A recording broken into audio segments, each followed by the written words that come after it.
So if there's people who say, Harry Potter gives me the creeps, I don't want to read it, I don't want to show it to my kids, trust your gut. That's fine. But don't feel like you now have an obligation that everyone else must agree with your assessment of that.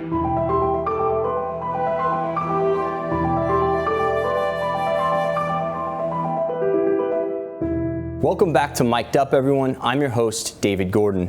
Today we're going to be examining the increasingly common rejection of J.K. Rowling's Harry Potter series by well-intentioned Catholics, and whether the waxing disdain for the boy wizard and his motley crew of magical friends is indeed warranted.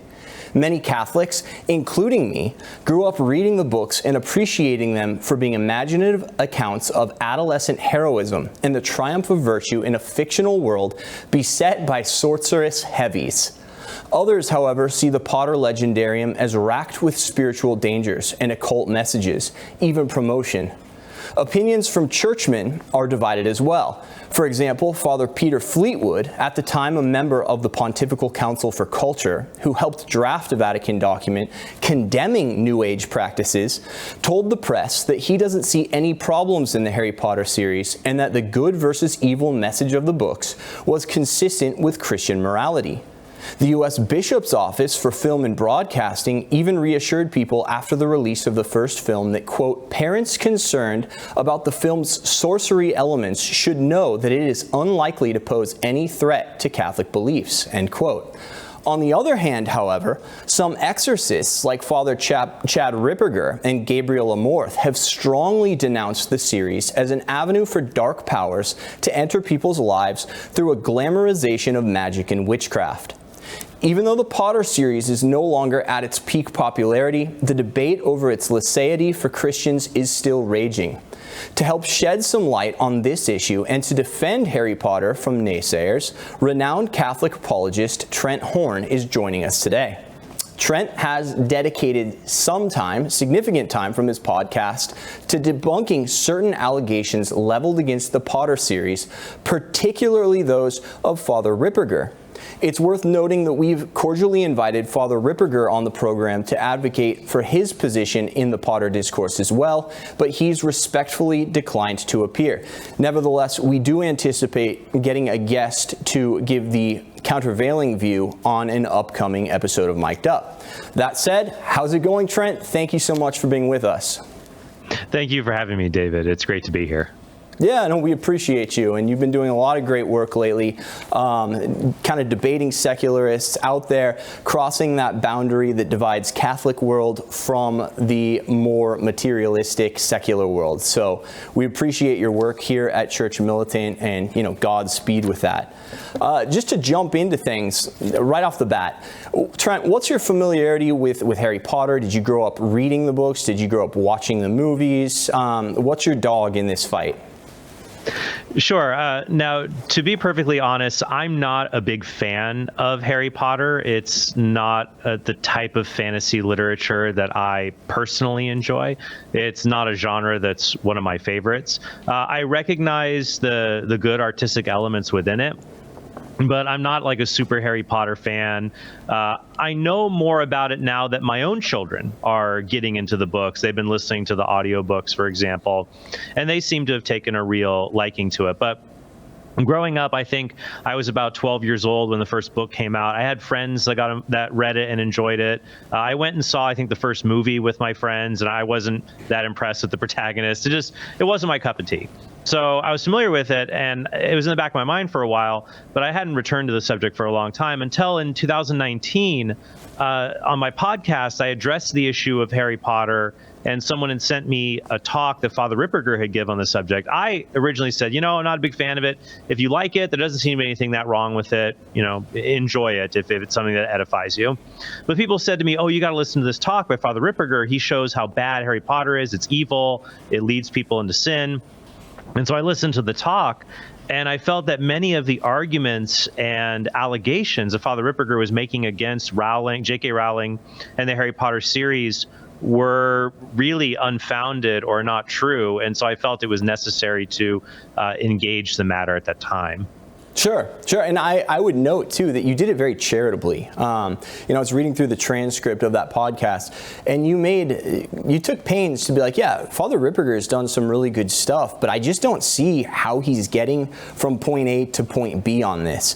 And one of the things that you brought up was the fact that he claims that J.K. Rowling, the author of Harry Potter, had gone to witch school preceding her authorship of the Harry Potter series. And you took issue with that. Have you found anything to substantiate those claims, or where are we on that? I looked it up one more time, but I haven't seen anything in regards to that. She went to a regular graduate school. She studied classics, so Greek and Roman mythology and culture. You see in the book that many of the names of characters, for example, are just taken from or slightly adapted from names in Greek and Roman mythology, as well as just classic Anglo-Saxon names, Latin terms, things like that. But what I noticed in Father Ripperger's critique, and this is something I've noticed among others as well on the internet, especially those who are more traditional, who are making critiques of things in the culture, you need to be very careful about making bold assertions about others without evidence, because that can be calumny, it can be slander. You have to be very careful. If you're going to accuse someone of being a witch, for example, or of being satanic or anything like that, well, where's your evidence to back up that assertion? And Father Ripperger simply didn't present it in his talk. I haven't found any others. And some people said, well, if she went to witch school, she's going to hide her tracks and we're not going to be able to find it on the internet. But, okay, well, that's conspiratorial thinking. We have to follow the evidence where it leads, not speculate on where it would be salacious for it to lead. Sure. And I mean, you can consult the catechism, I'm sure you have, on this. A person has a right to his good name. Now, sometimes you can bring out bad facts about somebody, about their background, where there's just cause, like the public interest demands it.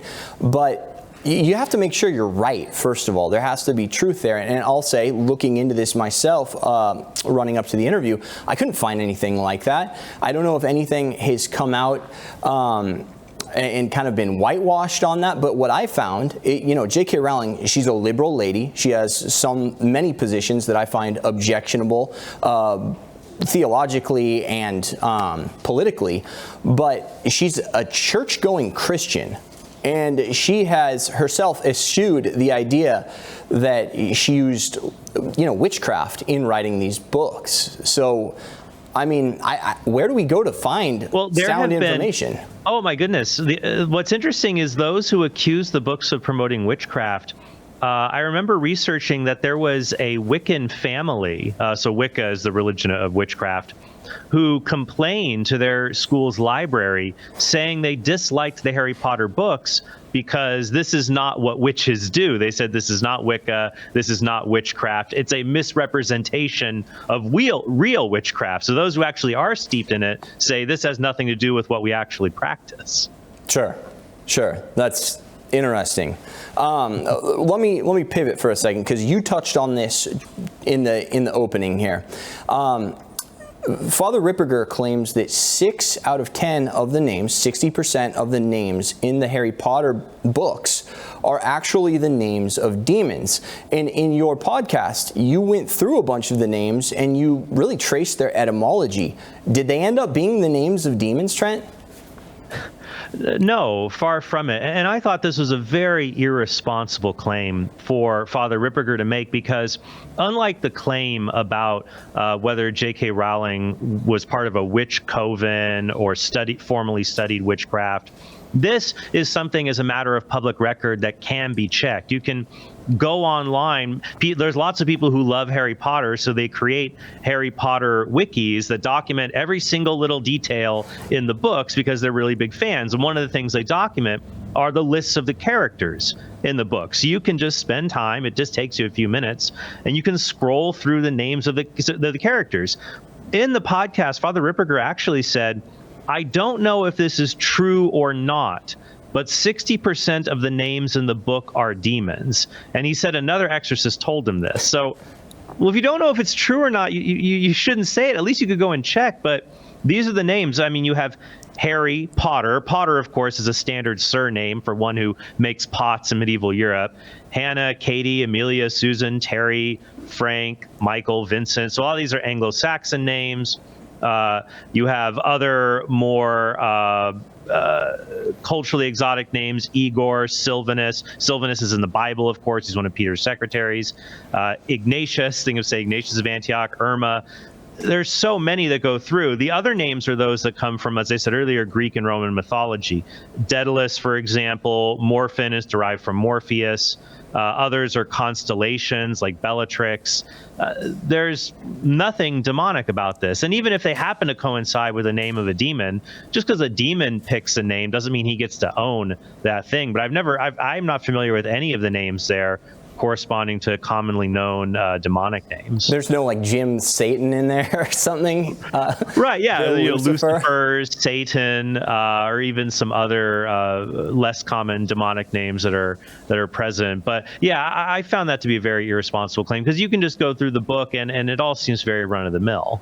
Sure. And it would make sense because, as you noted, she studied classics. So a lot of these names are being pulled from the classics. And I believe you even talked about how there's something very Dickens-esque about how she's doing the names. So like Mundungus, you're going for something that has a negative connotation and naming a character that's kind of slimy or something after that. Yes, it's a name. Dickens often did this, that the name of the character really embodied their personality traits, and the name, you could get a good visual approximation of what they were like just from the name alone. Mundungus is Spanish for like an odorous and offensive kind of tobacco. Other names that are in the book, they're just portmanteaus. They're combinations of common words. So you have the one book in the series, Harry Potter and the Prisoner of Azkaban, and Azkaban is just a portmanteau for Alcatraz, because it's about a prison, so the real-life prison Alcatraz, and Abaddon, which is a Hebrew word for a place of destruction, which is from Scripture. So it's just combining the two terms. There's nothing nefarious about that. Right. There needs to be something said for, if you're going to make these claims, there has to be some level of credibility, some threshold of credibility to make the claims. Otherwise, I could just be like, Trent Horn, you're a Satanist. Or you're not. Right. I don't know. Or you could say, well, Trent Horn, the book of Revelation says the beast will have 7 horns. Aren't you connected to the beast? It becomes a silly game of language if you start reasoning that way. You're from a family of 7 horns. Yeah, exactly. Yeah. Okay, so one knock on this is perhaps on the morality that is kind of put forth, that's proffered in the book. Some of the characters, to achieve good ends, will engage in maybe fibbing, lying, obviously using potions, although that's like part and parcel of this Fantaverse. But, right. Gabriel Morth is like, well, these characters are doing kind of nefarious things by lying to achieve a good end. And, I don't know. Do you think that's a fair critique? Because if you apply that to like American literature, then you have Huck Finn like lying about Jim being with him, and we would have to throw out Huck Finn on that right. Criterion itself, right?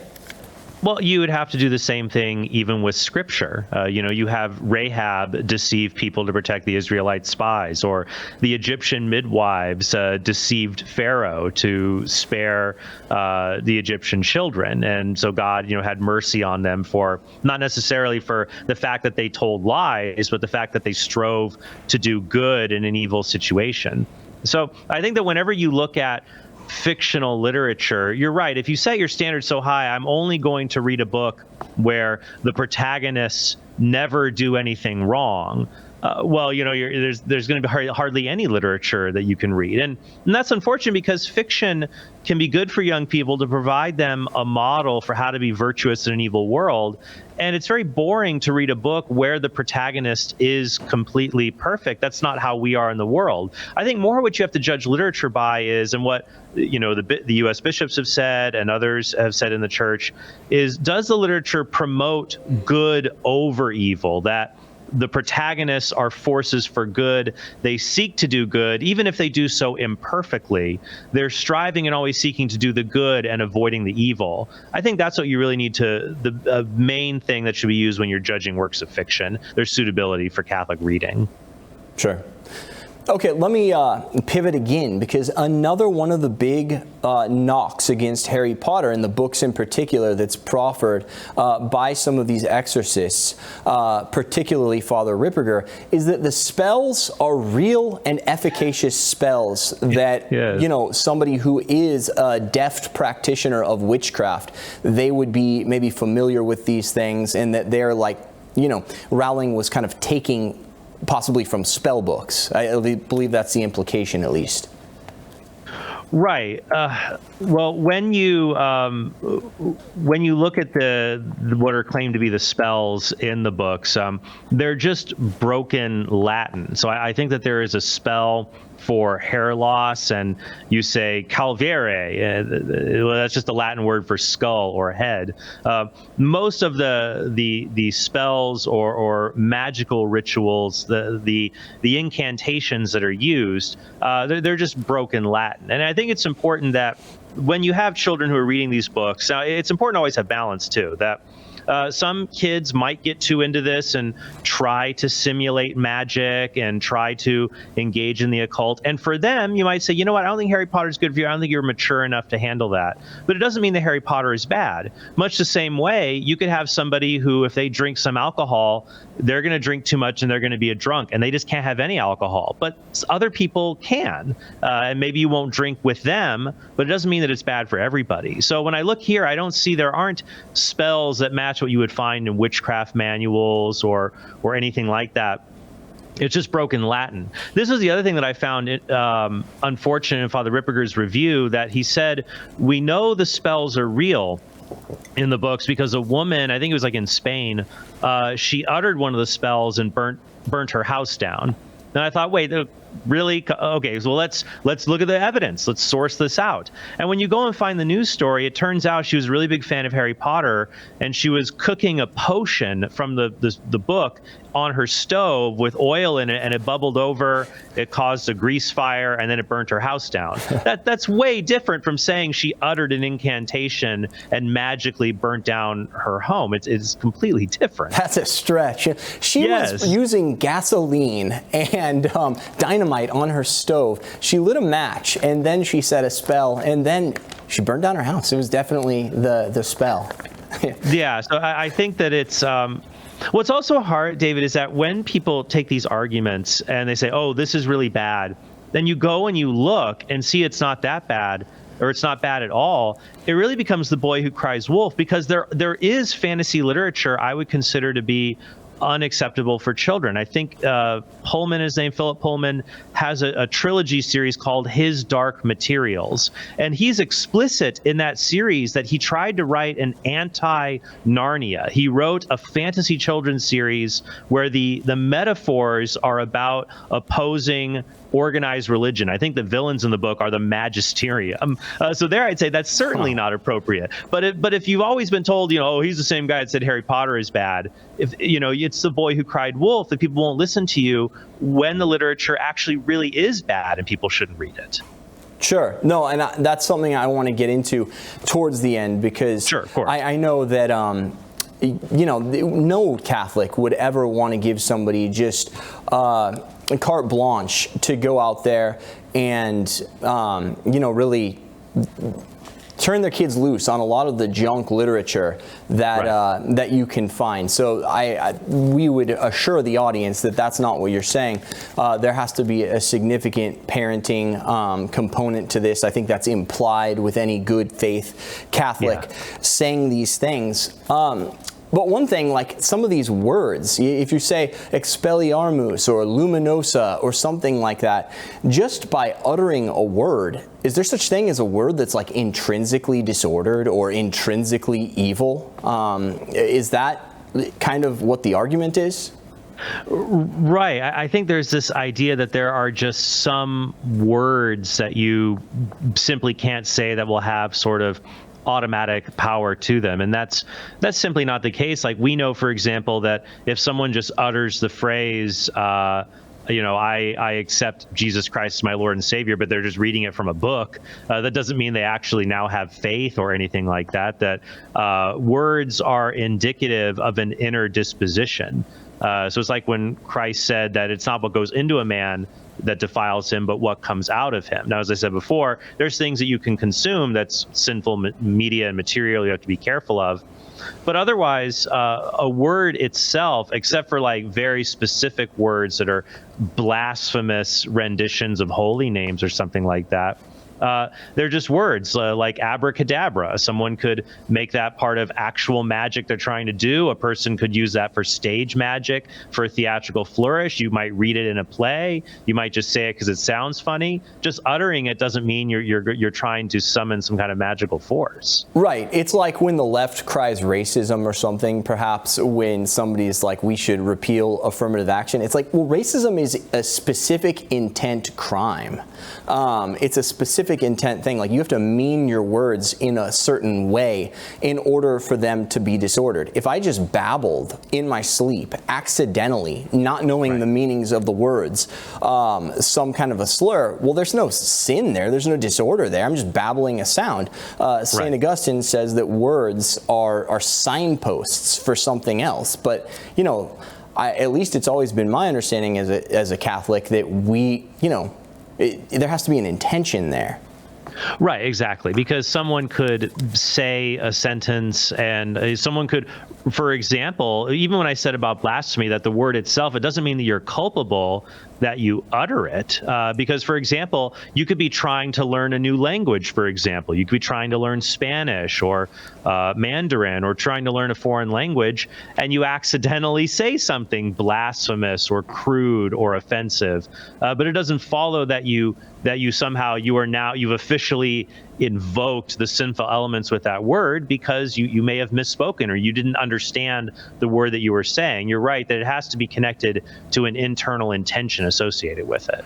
Right. I think one of the things, and I'm not advocating this position or against it really, I'm just I'm raising the issue because this is what it seems like as an observer. It seems like one of the knocks or the warning flags is that if you read Harry Potter, you're going to be reading some of these spells, some of these words, and by so reading them, if they do pertain to a book of witchcraft or something like that, then you are going to be unwittingly summoning demons or evil spirits.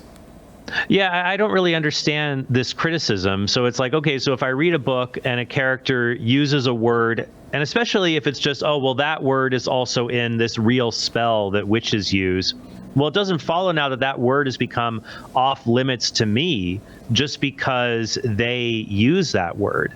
It reminds me in Paul's letter to the Corinthians, when there's a big debate about eating meat sacrificed to idols, and that many in the community were saying, no, you can't eat meat that was sacrificed to an idol. It's been polluted by demons. You absolutely cannot eat that thing. But of course, in ancient Second Temple Judaism, in the first century, you're trying to get by. Calories are something you need to survive. Meat is dense and packed with it, and it's pretty expensive to get a hold of.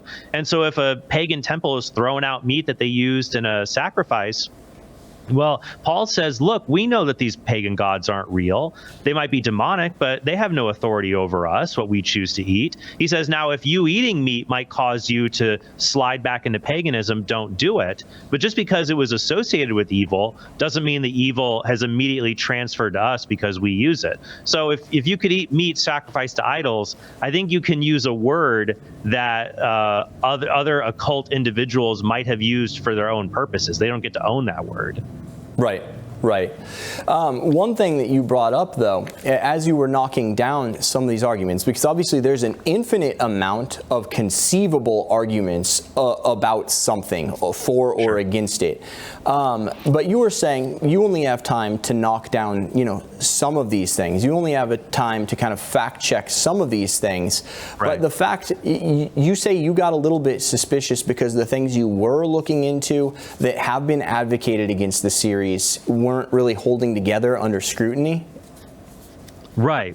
So I think what's hard is that when I'm, listening to Father Ripperger's criticisms of the book, that if the main criticisms that he puts forward, they're not true, or they're inaccurate, or they're irrelevant, it does make me suspicious of the veracity of the other claims. Now, this is not an ad hominem argument, by the way. Ad hominem would be this person is bad, so their argument doesn't work. An argument succeeds or fails independent of a person's character.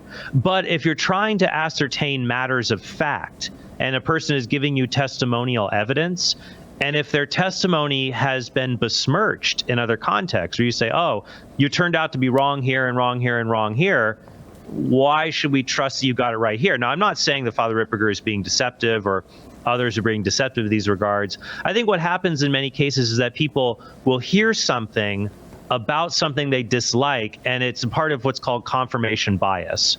So it's a psychological bias we all have, where you'll listen and retain evidence that supports what you believe, and you will conveniently ignore evidence that cuts against what you believe. So if you hear, oh, I think Harry Potter, it's a cult, and someone says, 60% of the names in the book are demonic. Wow, man, I knew it. I mean, that's terrible. And you just accept it uncritically and then kind of pass that information along. I think that's where the errors start to creep in.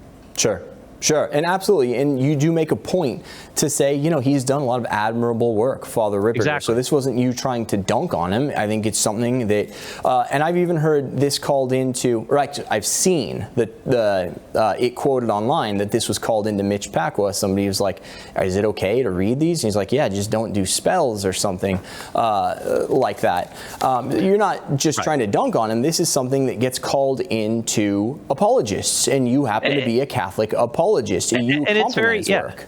It's very important, because I want him to focus on the things he's doing that edifies and builds people up. But if something he does causes unnecessary scruples, so that someone is really restrained in their freedom in Christ and worries about their salvation, their spiritual health when they don't have to, that can cause a lot of negative problems. They can lead to despair. It can lead to someone saying, you know what, I'm done with a faith that won't let me partake in anything that reason tells me is innocuous or not a big deal.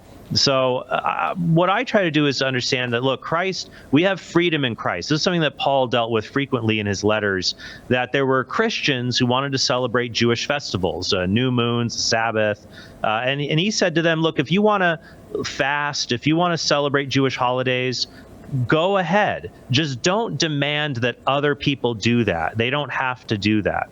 So if there's people who say, Harry Potter gives me the creeps, I don't want to read it, I don't want to show it to my kids, trust your gut. That's fine. But don't feel like you now have an obligation that everyone else must agree with your assessment of that, because it's open to different interpretations of the material, I think. Sure, making things moral imperatives. And, maybe I did this in inverse order in the interview. Maybe I should have, like Aquinas, kind of in good monkish fashion, started with the strongest points that Father Ripperger has going for him, and had you address those first. But be that as it may, I want to get to the stronger points, in my opinion, as third party to this.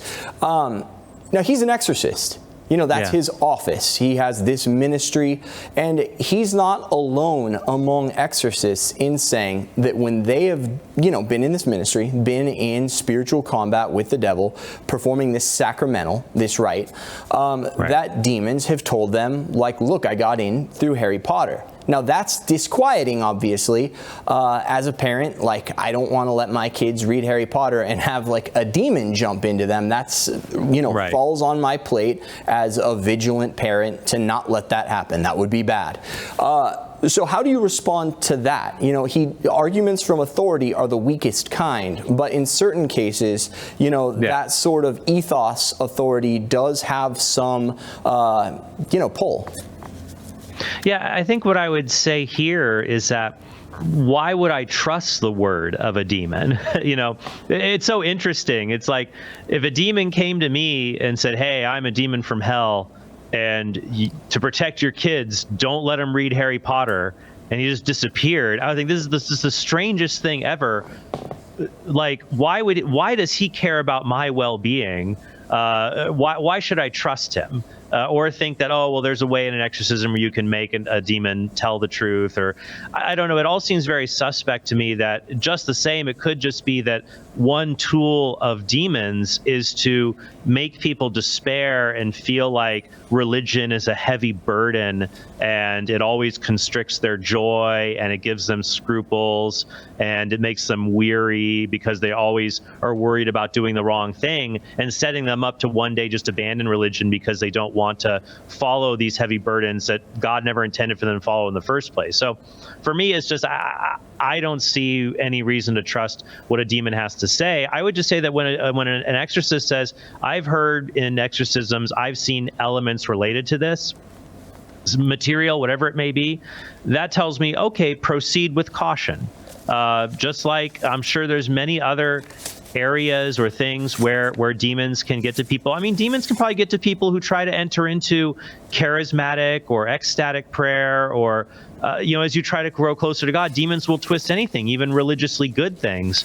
But it doesn't mean we throw out the baby with the bathwater. I think that's how I would look at it. How would you respond to those that say, well, during the rite of exorcism, demons are commanded to speak the truth? And obviously that doesn't go for everything they say during exorcism. I from what I know of the rite, it goes for what they're under compulsion to say. But if they did speak under compulsion, wouldn't they be speaking truth in that instance? Yeah, I'm not as familiar with the rite of exorcism and the guarantees about whether a demon must be truthful in that regard. Even if it were the case, as I said before, I would love in those rites say, okay, can we do a survey with the demons to see, is there anything else besides Harry Potter that they do use? Do they use role-playing board games like Dungeons and Dragons? Do they use other fantasy literature like Lord of the Rings? Do they, are there other elements where they do use these things? I would ask a demon, do you ever use acts of piety to demonically possess people? And some might say yes. So I guess it's hard, even if it were the case, and I'm still skeptical, it doesn't provide us a lot. It's not very helpful, because if almost anything it's possible for a demon to use to entice people to sin, then all that shows is that, well, we shouldn't just throw everything out. As I said before, we should probably proceed with caution. Yeah, and there is something to be said for that. Actually, again, in my show research, I was looking at other things that have been that Christians have called for to not be played with by their kids. Right. There have been all these warnings going out, and this would include Pokemon, Dungeons and Dragons, Beyblades. Women of Grace actually has an article on its website talking about how Beyblades are related to like Eastern spirituality or something. It's like, well, can I play with anything? I mean, not me, I'm a grown man, but right. Or even innocuous things like, take for example feng shui. So feng shui is the idea that an Eastern principle that if you arrange your furniture in your home in a certain way, it provides you spiritual benefits because it channels spirits to enter or leave your home efficiently, things like that. Now, if you do that, I think that that's an occult practice you ought not do. But common sense and reason tells us that if your house is disorganized, or if you place furniture in an odd way, or it's not disorganized and pleasing aesthetically, it creates a mental sense of discomfort, and that can start to weigh on you over time. And it's why amusement parks and other businesses, they pay thousands of dollars for interior designers to make a space as pleasant as possible. And these people just know, oh, you should make sure to have a couch facing away from a door, not towards it, or things like that. So it's possible, like feng shui has truth in it, that if you arrange your furniture a certain way, you'll be more at peace because it's just more aesthetically pleasing. You just have to bracket it apart from the elements that demonic forces can actually use.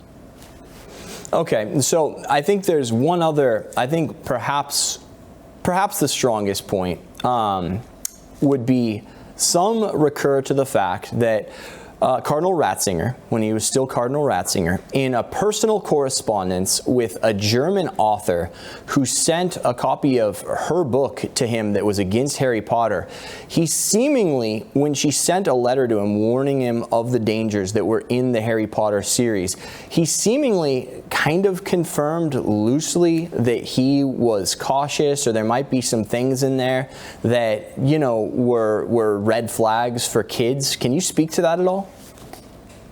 Right. So there was a German woman who wrote a book critiquing Harry Potter. And so she sent it to Cardinal Ratzinger saying, you know, I wrote this book. What do you think of it? I think this was in 2003, so that would have been 2 years before he was elevated to the papacy and became Pope Benedict.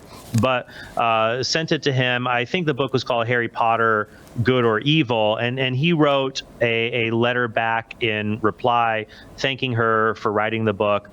Jeff Myris at CatholicCulture.org has a good article about it. I linked to it in my original podcast, but I liked his quote talking about, well, what's the meaning of Cardinal Ratzinger's reply here? Because if he was like really, really concerned about Harry Potter, you would think he would have just made that a public statement of his own while the books were popular, instead of just responding to an author.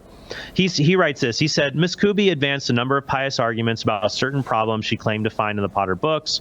Taking these at face value, he replied that her work was valuable in alerting the public to this sort of problem. At the same time, as this was very likely nothing more than a gracious reply, he avoided giving the least hint that he too had read the books and found them wanting, or that he agreed that the problems Miss Kubi identified were actually characteristic of Rowling's work. So it seemed like he was just politely thanking her for an attempt to do good work, to expose if there's possible occult elements, to thank someone for trying to do this work without giving a full-fledged endorsement or a full-fledged evaluation of the Harry Potter books. And didn't he actually ask this lady to follow up with is it Father Peter Fleetwood, the priest who had commended earlier the Harry Potter series and said, you know, it's a tale of good versus evil, what I referenced in my opening. Right. Didn't he advise this lady to send her book to him and to kind of correspond with him? And I believe he got back to her. Did he not? Mm-hmm. That I cannot remember off the top of my head about the correspondence between those two. I'm just familiar with the Ratzinger correspondence. Sure. But overall, looking at it, it just appears to be a polite note of gratitude towards someone who's attempting to write a book of piety. I wouldn't take from that it's not like Cardinal Ratzinger decided to bring back the banned books, the Syllabus of Errors, and put Harry Potter on it or something like that. Yeah, the Codex of Codex, yes. books. Okay. Yeah, that's right. Where is all of this coming from then? And again, as a third party here, I will say, going through Catholic school, all of my friends were reading this. It was never on administration's radar as something that they needed to come and speak to us about. It seems to have jumped into being a national debate for Catholics like 10 years ago, if I can say so, where it actually is not at the margins of Catholic discourse, but it's actually something that most people have heard is actually a thing. Where did this come from? Yeah, it's always hard to tell. I think that the elevation through social media of more traditional voices that are steeped in issues like exorcism, so like Father Ripperger and others, kind of captures more traditional Catholics' imaginations to be on the lookout, which they should be. If you're engaged in spiritual warfare, you should always be cognizant. The first letter of Peter says that your enemy, the devil, is like a prowling lion waiting to devour souls. So I think that makes them more noticeable of these things to spread on social media. I just find it fascinating because this kind of attitude of being hyper alert or over concern about pop culture being occultic, that's something more that happened in like the 90s, where Catholics would kind of make fun of fundamentalist Protestants who would say this about Dungeons and Dragons. I know one, I think it's probably Jack Chick, a fundamentalist Baptist, who says this about Harry Potter, Dungeons and Dragons, and the Chronicles of Narnia. that fundamentalist Protestants say, some of them say the Chronicles of Narnia have spells in it. They say that it's dangerous fantasy that children should avoid. And hardly any Catholic, they say it's clearly a Christian allegory. This is a good thing. So I do think that it's weird to see that attitude that Catholics once found humorous among Protestants in the 90s have more of this resurgence via Catholic social media in like the 2010s. Sure. No, that's interesting.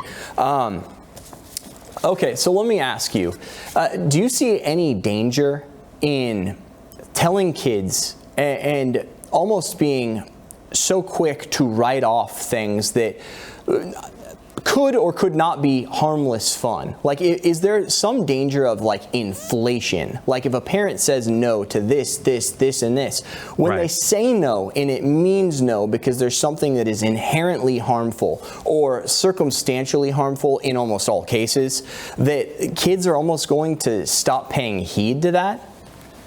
Oh, exactly. It's like what I noted earlier about the boy who cries wolf, that if you're trying to warn parents about something being bad and people say, oh, you're a crank, he never likes anything that's not the lives of the saints or something like that, and then you're just not taken seriously in regard, something similar can happen to children. When you're trying to give children freedom, if you're correct, if you always tell them about danger, everything, and this is something even I'm a worrier a bit sometimes, and my wife, gently helps me to let go a little bit with the kids, that if everything's dangerous, say, oh, well, either kids will be so scared they are trapped in a bubble and can't function in the real world. So that's one danger, is that they will take all of it seriously and they'll be kind of crippled and unable to really relate to others in society. Or they'll just disregard all of the warnings entirely. Now, as I said earlier, look, there might be kids that this is it's not good for them. Different kinds of fiction and literature, you'll have to give different warnings. So if a kid reads Harry Potter, like I tell my kids, hey, you can read Harry Potter, no pretending to cast spells though. I don't, that's not a good habit that I want us to practice. Much the same way, but I give them warnings for all kinds of literature. When they read Laura Ingalls Wilder, Little House on the Prairie, I tell them when we go out in public, don't talk about darkies or how bad Indians are, because that was appropriate in Laura Ingalls Wilder, but we don't repeat that in the 21st century today. So, so you have to give these kinds of guidelines for any kind of fiction you give your children.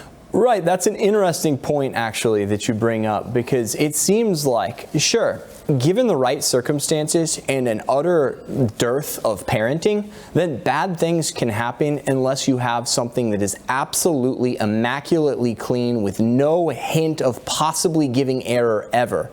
It seems like people are trying to almost maybe step into that role and say, because we don't trust that you're going to be able to give these lessons as a parent to weed out what's bad from what's good, that we're just going to nix the whole thing altogether. Right. And what's interesting here is that, let's say as parents, when you read biblical stories to your children, like I hate VeggieTales, for example. I feel like it infantilizes scripture. I don't show that to my children. I'm with you on that. It's just lame. Yeah, if other people want to do that, that's fine. The one cartoon I will show them that I absolutely love is produced by Hanna-Barbera in the 1980s. It was called The Greatest Stories Ever Told. It was an animated biblical series, and it had celebrity voice actors. Ed Asner was the voice of Joshua. It was really wonderful, and it was not, and it has kid elements for kids to enjoy, but there's a seriousness and gravity to it it's not like VeggieTales. But when I will tell my kids about what's going on in the Bible, I do talk to them about the difficult stories, like what Sodom and Gomorrah, what happened there. Lot, who was a righteous man who ended up, he was pretty bad how he treated his daughters in front of the mob. He should have offered himself, not his daughters, And then they haven't gotten to the part what happens after Sodom and Gomorrah, because it's still little. But when I talk about Samson, for example, some of the bad things he did, when you look in scripture, you do not have perfect protagonists. They do, many of them, except for Jesus and our mother, the Blessed Mother, they do bad things, and yet God redeems them in spite of that. And these are wonderful stories to tell, hey, here's how God used people that were imperfect. Let's learn from the virtuous things they did and take a lesson from the vicious or the vices they engaged in and why that would be a bad idea. Sure. No, absolutely. And just to revisit a point, I think there is something to, if you're always saying no and everything's bad, then when a child grows up, they discover that something wasn't necessarily bad. It calls into question, just like you were talking about with, if you're saying one inaccuracy, then there might be other ones. It calls into question your whole regime of parenting. So it seems like there's danger there that people should avoid. And that's why, for example, in our household, when I talk to my children, I just try to be very realistic with them, not overly realistic beyond what they can handle. But I always tell them, I'm not going to lie to you. So, Jesus is real. St. Peter is real. Spider-Man is not real. Santa Claus is not real. If my kids ask me whether something is real or not, I'll say, now Santa Claus flying on a sleigh, delivering presents, that's not real. St. Nicholas is real. If parents want to have the story of Santa Claus, the classic story, fine. That's their prerogative as parents. They have that authority. But I do think in my household, and I've liked this approach, or where babies come from. It's not a stork. It's not a Cabbage Patch. I'm not going to lie to them. I'm not going to tell them the whole truth, but I'll give it to them in terms they can understand. I'll say, well, the daddy gives the mommy a seed. The seed grows within the mommy's belly in a place called the womb. And that's a baby. And when the baby is ready to come out, the baby comes out. And, that's where you came from. So I think that's important when we are engaging children. You're right. We should always strive to be accurate with them and give them the truth at an age-appropriate level for them. Trent, you just killed this whole episode for my kids. You'll have to bleep that part out. Just bleep out the one part. Okay, so I think a fair question would be, what do you think the strongest point of your interlocutor or those on the side of Harry Potter should be strictly forbidden? What do you think their strongest point is, Trent? I think the strongest point would be that there are some people who, after reading Harry Potter, they become obsessed with the occult and they practice real magic and try to get into that. I think that's a strong point. But the problem is, if you have something that's popular and millions of people avail themselves of it, there's always going to be some people that they abuse it or use it as a gateway into other things that aren't good. I think rather we should look at the millions of Catholics who have read this series as children, who have gone on to have healthy families, marriages, vocations to the priesthood. And this was a source of fun storytelling, of learning about virtue, of their literary and cultural development. So I think that the strongest argument is to show at least there is a risk, because magic and the occult can hide under different elements that are pleasing to people. And so that's why you always have to be mature with the things that you read. Just like when you read any other fictional literature, you could have it encourage people to want to mimic violence, for example, or hatred, or promiscuity. You read a lot of classic works of literature in the Great Books program. They're not always the most virtuous. They're not always practicing theology of the body, I'll tell you that. Sure. But to learn. Or there's despair. There's characters in great works of literature that commit suicide, for example. Famous Latin stories where after a rape, to kind of hold on to chastity, the main character lady commits suicide. That's right. So in many of these stories that more traditional Catholics would uphold as foundational elements of Western civilization, there's elements in there that a person could take the wrong message from or go too far in. And so I think that with any literature, there's going to be that element. And that's why it's important to give children tools to know what is good and how to sift the good and the bad, and to know, hey, here's a line you definitely don't cross. You don't try to do real spells. You don't try to divinize. You don't try to speak to demons. And something that is moving you towards that direction, take a break from it or go away from it. But if you can read something and it doesn't lead you there, you're fine. Sorry, not to cut you off. We got 2 minutes, and I want to get this last question out before signing off. And that's this. I feel like, being around, especially the Catholic internet, Catholic social media, and we're in, more orthodox circles of that. Yeah. It seems like almost a rigorism has taken place where it's, if you don't know about something for certain, you have to take the strictest stance against it. And I think I don't know if that lines up with church teaching. John the 23rd in Ad Petri Cathedram actually says, the common saying expressed in various ways and attributed to various authors must be recalled with approval. And that's this: in essentials, unity; in doubtful matters, liberty; in all things, charity. But it seems, and end quote, I should say, it seems now that it's the opposite. It's in doubtful matters, when people have tried to clear their doubtful conscience and they recur to the opinions of experts and there's mixed opinions, it's always the harshest or most stringent opinion that if you don't follow it, then you're a sinner. Am I seeing things? Is that your sense also? Right, and I think we should remember that the church gives us freedom, and so the magisterium allows, even on theological issues, for there to be disagreement among theologians, for example. And so when there is disagreement, we should follow the dictum of St. Paul, talking about the freedom that we have in Christ. And the burden is not on each of us to defend everything that we do in life. As long as on the face of it, it supports human well-being, flourishing, and is not sinful, the burden is really on others to convince us of the contrary. And if there's disagreement, I would say this is where we should form our consciences and follow them to the best of our ability. Sure. In accord, of course, with the Orthodox theologians of the church. And we should form them correctly. You're right. Okay. That said, Trent, we're up against the clock. Thank you so much for being on with us. We're going to be trying to platform part 2 of this with a speaker in the Nay to Potter camp, and that should be coming in the next couple weeks if we can find the correct guests for it. Father Ripperger has an open invitation to be on the program, so just know that we're trying to further the debate and kind of shed the light of truth on this matter. Guys, this is David Gordon. I'm signing off for this week. Please support us with both your views and your financially if you have the means. God bless you all. Thank you very much.